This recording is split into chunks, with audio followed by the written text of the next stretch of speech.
Enseguida les presento a nuestro invitado de hoy, que es médico, que trabajó durante un cuarto de siglo, o sea, un rato largo, como cirujano especializado en medicina digestiva, pero su interés en el funcionamiento del cerebro después le ha convertido en uno de los máximos investigadores de la inteligencia humana. Hoy es uno de los expertos más demandados por las empresas y administraciones públicas para dar conferencias, seminarios sobre asuntos tan cruciales como el liderazgo, la creatividad, la innovación empresarial, la gestión del cambio. Tiene ya varios libros en el mercado, entre ellos Reinventarse, lo tengo aquí encima de mi mesa, que ya ha vendido 60.000 ejemplares y ha sido traducido a 10 idiomas, prueba de que el asunto interesa en todas partes.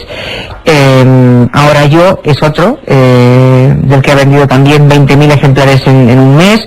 Luego tiene Madera de líder, Vivir es un asunto urgente. En fin, doctor Alonso Puig, buenas tardes. Muy buenas tardes. ¿Alonso es apellido? Es apellido. Pues sí. Nombre, es apellido. Sí, sí. Mario Alonso Puig. Eso es. Le tengo que llamar doctor Alonso. No, Mario, por favor. Bueno. Usted dígame lo que quiera, que yo haré lo que me parezca oportuno. Los invitados les llamo siempre de usted. Muy bien. Y doctor. Muy bien. Bueno, bienvenido. Muchas gracias. Por cierto, ¿sabe usted que viene el día más triste del año, Mario? ¿Sí? Eso ha dicho un señor de la Universidad de Cardiff, que ha combinado diferentes variables: clima, salario, las deudas, tiempo transcurrido desde Navidad y patín patán, y dice 16 de enero, el día más triste del año. Bueno, a mí no me lo parece. ¿Ve? Para nada. ¿Será que el pensamiento positivo es bueno al final? Pues sí. Sí. ¿Qué es lo que le llevó a usted a reinventarse, como dice el título de su libro? Es decir, dejar una especialidad como la cirugía digestiva y pasar a este otro campo. Cuando entré en medicina, como no sabía nada de medicina, pues me compré un libro de historia de la medicina, publicado por el profesor Lain Entralgo, y leí que médicos griegos, pues en el siglo VII antes de Cristo, habían descubierto que se podía curar con la palabra. Ajá. Aquello me impresionó profundamente y me di cuenta de que en la facultad, cuando ya entré allí, no me hablaban para nada de esto, no me hablaban de emociones, no me hablaban de cercanía, y me dediqué a estudiarlo por mi cuenta, a investigar, etcétera, etcétera. Claro, fueron pasando los años, fui aprendiendo bastantes cosas y llegó un momento en el que empecé a aplicar ciertas metodologías en mis enfermos. Y empezaron ellos a notar cambios, tanto físicos como a nivel emocional, en su ilusión, etcétera. Y me dijeron, oiga, ¿y esto usted cómo no lo lleva a públicos más grandes? ¿Por qué no lo lleva a las empresas? Y dije, pues porque yo soy médico, soy cirujano, no veo qué hago ahí. Usted podría ayudar a muchas personas. Bueno, pues empecé a ir a algún sitio, me invitaron a una conferencia aquí, otra allá, que yo fue creciendo. Efectivamente, llegó un punto en que yo tengo que ahora tomar una decisión y elegí seguir con lo que estoy haciendo ahora. Bueno, los procesos del sistema digestivo y del cerebro sabemos que son los que gastan más energía, ¿no?, en el ser humano. Sí. ¿Qué más tienen en común el cerebro y las tripas? Tienen mucho en común. Se sabe, por ejemplo, que en el tubo digestivo existe un cerebro que puede ser autónomo del cerebro que tenemos en la cavidad craneana. Es un cerebro en el sentido de que tiene una serie de plexos, los que se llaman plexos de Mensen y Auerbach, segregan sus propios neurotransmisores, segregan sus propias hormonas y pueden independizarse. Sabemos además que existe una conexión muy profunda con este cerebro, entre este cerebro digestivo, lo que se llama la ínsula de Ryle, que es una estructura cerebral en las profundidades del lóbulo temporal fundamental en los sentimientos. Por eso esa frase tan del mundo anglosajón, lo siento en las tripas, ¿no? Hay una sensación de que en el fenómeno intuitivo puede existir una conexión a estos niveles. Y además hay un cierto traspase o trasvase de terminología, ¿no? A veces decimos que alguien es visceral en su comportamiento y eso solo, ¿no? Es muy visceral, o que piensa con el estómago o con las tripas, o cuando estamos nerviosos hablamos de que tenemos mariposas en el estómago, no en el cerebro, ¿no? Eso es, por supuesto. De hecho, los estados emocionales intensos uno normalmente no los nota en el brazo, ni los nota probablemente en el riñón. Ahora, en el tubo digestivo siempre. Por cierto, hablando del tubo digestivo y de esa capacidad que seguramente muchos ignoran y que acaba usted de describirnos, ¿tendrá algo que ver con lo bien que se siente la gente de vida, como se decía antes, cuando acaba de comer muy bien? Sí. ¿La alegría que da comer bien? Por supuesto. ¿O la mala leche, con perdón, que tienen los que nunca comen y pasan hambre, para estar delgado siempre? Sí, Es curioso porque, por ejemplo, en medicina, sobre todo en cirugía, es muy importante alimentar a una persona lo antes que se pueda a través del tubo digestivo. No es lo mismo usar nutrición parenteral, aunque tenga las mismas calorías y los mismos ingredientes, por llamarlo de alguna manera, que a través del tubo digestivo, porque sabemos que la alimentación a través del tubo digestivo pone en marcha el sistema inmunitario, el sistema que nos protege frente a bacterias, virus y tumores. Y, por supuesto, segrega, por ejemplo, serotonina. La serotonina es una hormona clave en los estados de ánimo, son las más importantes. Bueno, el doctor Mario Alonso Puig es experto en psiconeuroinmunobiología. ¿Qué es eso? Exactamente. O sea, si voy fraccionando las palabras, pues ya vemos por dónde va, ¿no? Psiconeuroinmunobiología, pero así todo junto, ¿qué significa?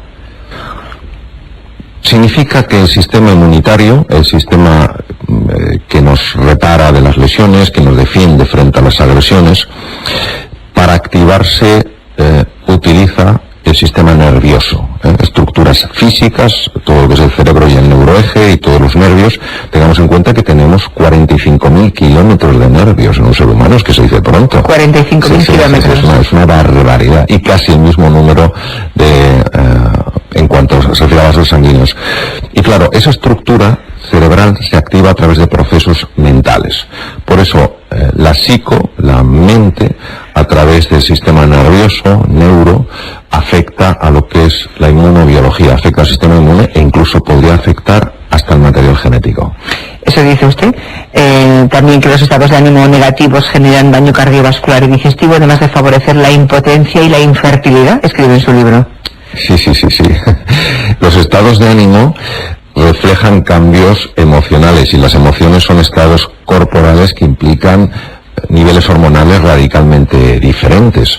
Cuando una persona, por ejemplo, está permanentemente en estado de ira o permanentemente en estado de desesperanza, segrega una cantidad excesiva de una hormona que se llama cortisol, y el cortisol daña los huesos, daña la musculatura, daña el sistema inmunológico y obviamente sobrecarga el corazón.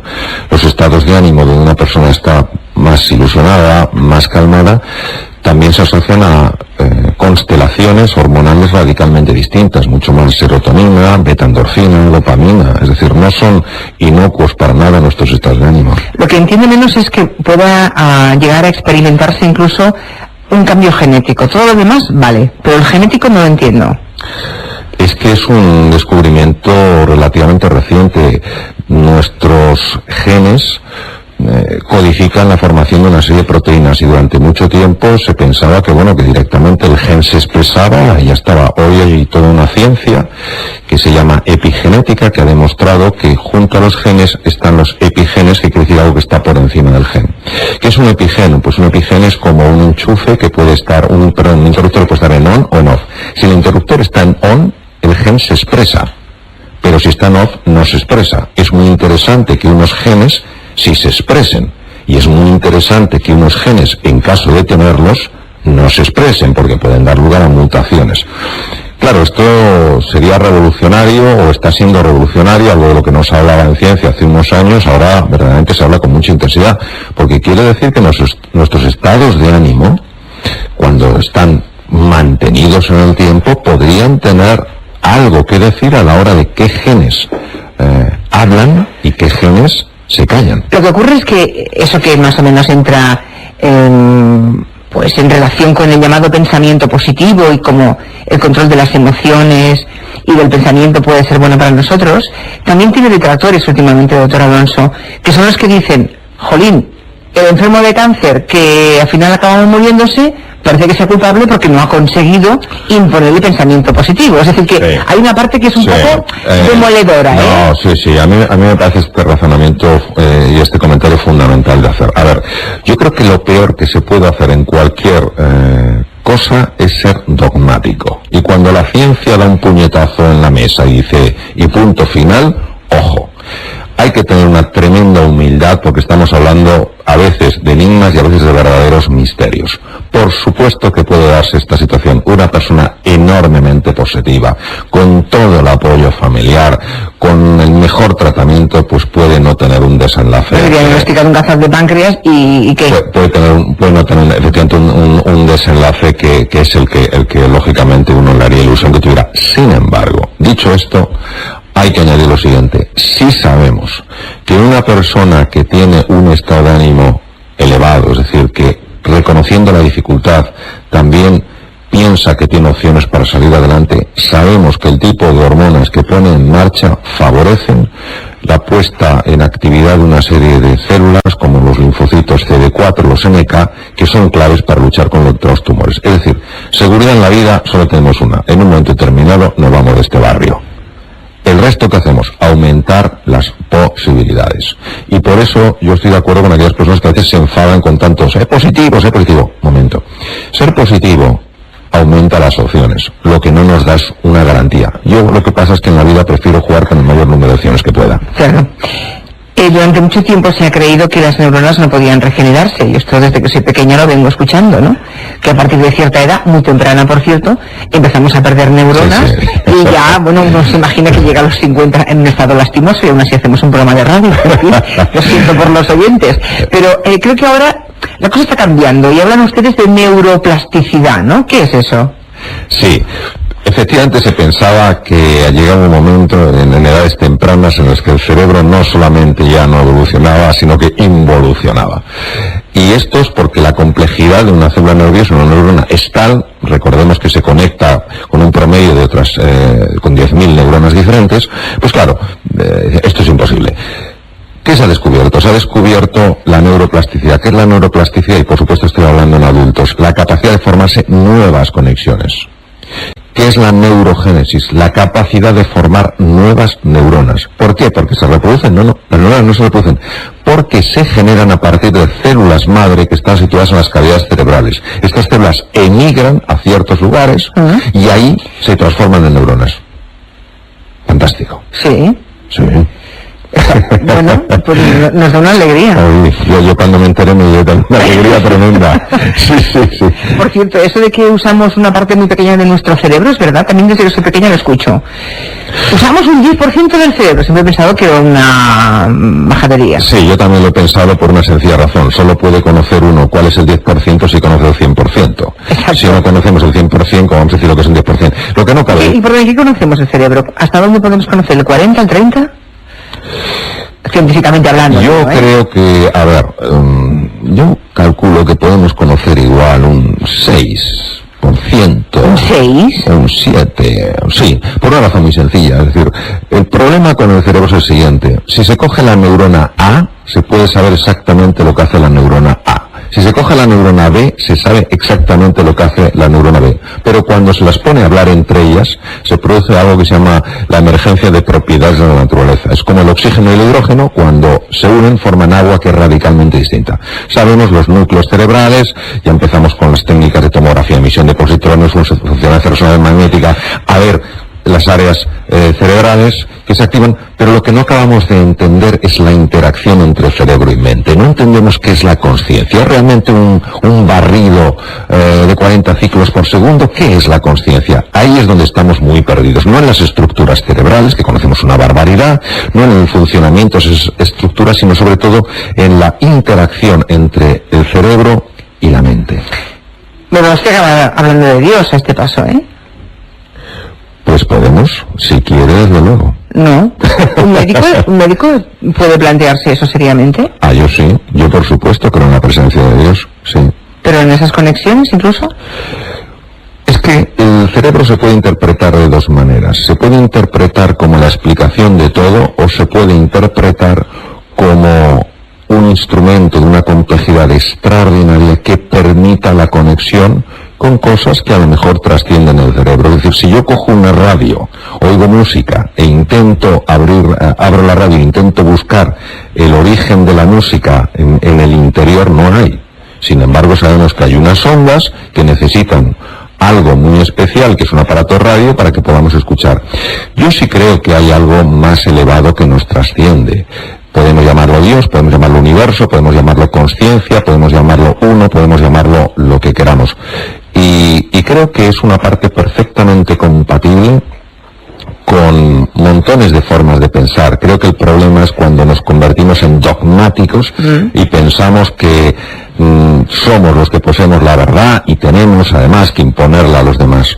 Y creo que un científico no tiene por qué para nada estar separado de esa idea. Por ejemplo, el propio Albert Einstein era una persona tremendamente trascendente en sus planteamientos, no hay más que leer un poco su obra y es así, montones de científicos lo han expresado, lo mismo que para mí de válido tiene un científico que dice que no cree en Dios. Creo que el problema es cuando hablamos de lo uno o lo otro y nos peleamos, es mucho más lo uno y lo otro. Ahí demostramos que alguna conexión entre la A y la B no funciona, ¿no? En el dogmatismo seguramente. Por cierto, volviendo a sus orígenes, como cirujano experto en el aparato digestivo, lo que sí es cierto es que el ser humano empezó a desarrollar su cerebro cuando empezamos a comer más proteínas, o sea, cuando nos hicimos más carnívoros y pudimos dedicar mucho menos energía a la digestión, con lo cual, como nos sobraba energía, empezó a desarrollarse nuestro cerebro, ¿no? Hay dos cosas que son diferentes y son complementarias. Es cierto que al tener un aparato digestivo más corto que el de un rumiante o de un ser que se alimenta sobre todo vegetales, obviamente pues esa energía se puede derivar a otras partes. Hay algo que nadie ha podido explicar todavía, que algunos le llaman como el equilibrio puntual. Una cosa es el Homo habilis, hace 2 millones de años, que efectivamente, como consecuencia que comía carne, tuvo un desarrollo cerebral mayor, y otra cosa es el Homo sapiens sapiens. El Homo sapiens sapiens, que apareció hace 150.000 años en el este de África, tenía algo radicalmente distinto al resto de las especies. Es lo que se llama la mente simbólica. ¿Qué es la mente simbólica? La mente simbólica es fundamentalmente la mente lingüística. Nosotros no podríamos tener la mente que tenemos si no tenemos lenguaje. Nadie ha podido explicar hoy en día cómo se produjo ese tipo de especie, que es igual a lo que somos nosotros. ¿De dónde surgió esa nueva mente, esa nueva forma de procesar la realidad? Desde mi punto de vista, y aquí tengo que decirlo obviamente con mucha humildad porque no soy ningún experto en este campo, creo que hay algo que todavía sigue siendo un enigma. Y por eso habla usted en sus libros del poder de las palabras y dice una cosa que también lingüistas muy eminentes han dicho, como Chomsky, es que el lenguaje crea las ideas, ¿no? Crea la realidad. Las palabras abren cajones emocionales, escribe el doctor Mario Alonso Puig, de forma rápida y automática. Es decir, sin palabras no hay ideas. No. Efectivamente, la mente racional no se puede entender sin lenguaje. O sea, una persona que usa 1500 palabras para expresarse, forzosamente es una persona que tiene pocas ideas. No, una persona que utiliza un número reducido de palabras lo que tiene es reducida la capacidad de ver más posibilidades en su vida. Por tanto, pocas ideas. Ideas a lo mejor no son pocas ideas, a lo mejor son ideas que no le ayudan a ver nuevas posibilidades. Entonces, no diría yo tanto pocas ideas como mejor ideas de menor alcance. ¿Pero podemos llegar a sentir cosas para las que no tenemos palabras que etiqueten?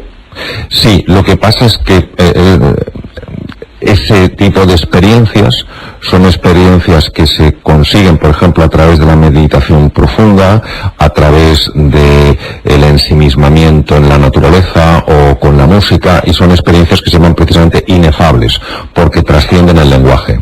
Ya, pero pocas, ¿eh? Pocas y muy difíciles de experimentar, muy difíciles de experimentarse.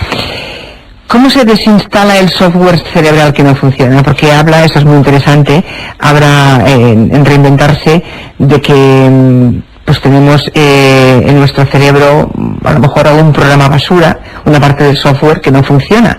Y entonces, ¿cómo podemos liberarnos o deshacernos de esa parte del programa cerebral que no nos aporta nada, al contrario, que emite mucho ruido en nuestra vida diaria? Sí. Hay que trabajar a 2 niveles. El primer nivel es lo que se llama el nivel de la cosmovisión y el segundo nivel es el nivel de los estados de ánimo. ¿Qué es la cosmovisión? La cosmovisión es el mundo que yo he creado y de acuerdo al cual vivo. Yo tengo una percepción del mundo y una percepción de mí mismo que para mí es la realidad. No mi realidad, sino es la realidad. Y hay una serie de creencias que las vivimos como certezas a nivel inconsciente que pueden ser profundamente limitantes. Hay creencias de tipo global el mundo es, y hay creencias que se llaman de identidad, yo soy. Hace falta un trabajo de observación de uno mismo para darse cuenta de hasta qué punto detrás de conductas que nos están limitando en la vida hay ideas que vivimos como realidades. Y el segundo nivel son los estados de ánimo. Los estados de ánimo implica cómo utilizo el lenguaje, cómo interpreto, cómo evalúo. Segundo, cómo utilizo mi biología. Tiene muchísima importancia, por ejemplo, el ejercicio físico a la hora de estabilizar las emociones. Y tercero, dónde pongo yo mi atención. Si entro en un sitio y solo estoy viendo lo que me falta, lo defectuoso y lo negativo, o también puedo girar mi atención y ver otras cosas valiosas. Porque claro, el estado de ánimo es el que favorece que una determinada cosmovisión se ensanche o se haga más pequeñita. Vale, complejo todo eso, Está bien. Bueno, antes de despedir al doctor Mario Alonso Puig, tenemos aquí en Nueva Torreblanca, que ha estado siguiendo sus intervenciones y tomando nota para hacernos ahora un perfil para que le pongan cara y forma a nuestro invitado. Mario Alonso Puig viste traje verde oscuro, corbata verde manzana y camisa azul celeste, a juego con la correa del reloj de azul marino. Parece que los colores de su vestuario le escuchan para reinventarse también y competir unos con otros. El doctor tiene rasgos ligeramente orientales, ojos rasgados y muy oscuros, cejas pobladas y el pelo negro, muy liso, disciplinado con la raya del lado. Mario tiene una boca generosa, por lo expresiva, por los labios carnosos y por los dientes bien alineados. La frecuencia con la que sonríe le ha dejado secuelas, una pequeña arruga en el rictus y una libretita para apuntar conceptos mientras sonríe, no sea que se le olvide algo. Las gafas de montura fina no ocultan ninguno de sus rasgos. Es más, quedan en segundo plano ante la presencia de su mirada, directa, afable y sobre todo muy limpia. De todos los enigmas y misterios que nos ha desvelado Mario, la existencia del cerebro digestivo es la más inquietante de todas. Quizá por eso, para no chafar el cerebro estomacal, se sienta con la espalda muy recta, como si de niño hubiera tenido un profesor que le machacara con lo de la postura corporal. Unido a sus exquisitos modales de gentleman, no es de extrañar que Mario Alonso quiera convencernos de que la vida puede ser maravillosa, como decía Andrés Montes. Por lo menos esta entrevista sí que lo ha sido. ¿Algo que reprocharle a Nueva Torreblanca? No, ¿verdad? Nada que reprochar y mucho que agradecer. Bueno, Leo, estaba yo repasando así muy por encima todo lo que a través de Facebook y Twitter hemos recibido. Y tengo muchas de cal y alguna arena también. Muy bien. Dice, lógico. Sí, pues no sé, por ejemplo, dice por aquí que le está encantando escucharle. Marian Torres dice que solamente...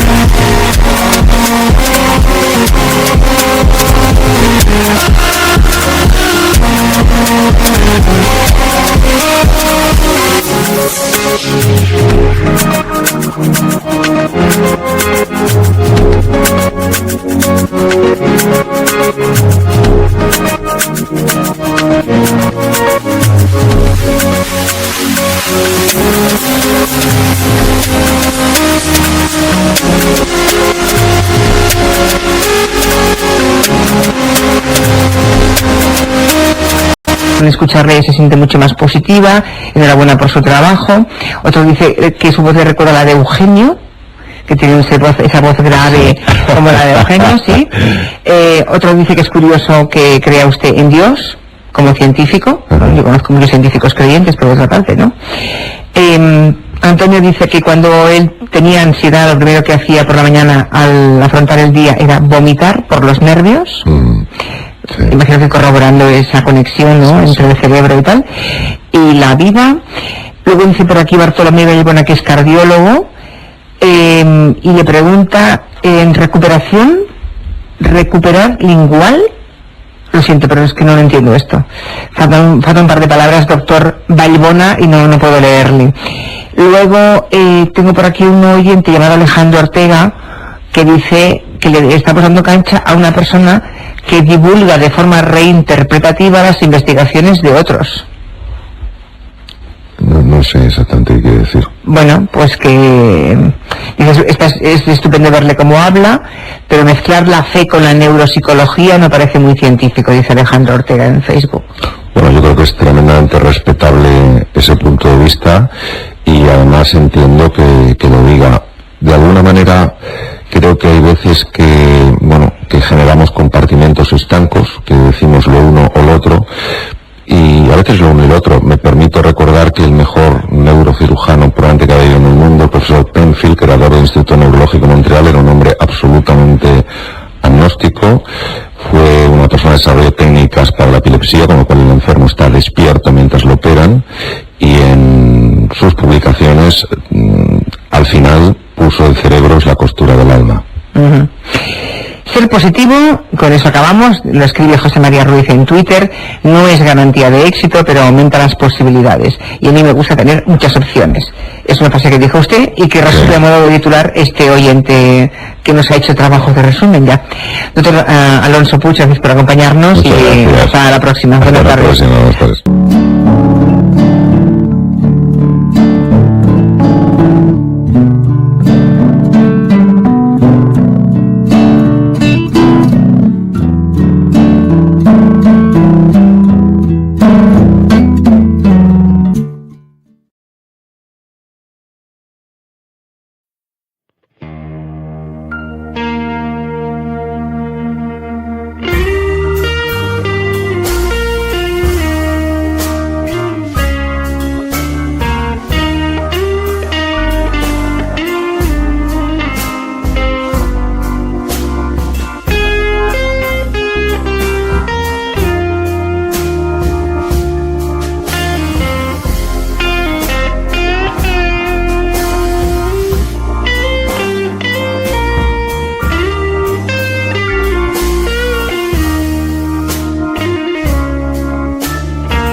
Música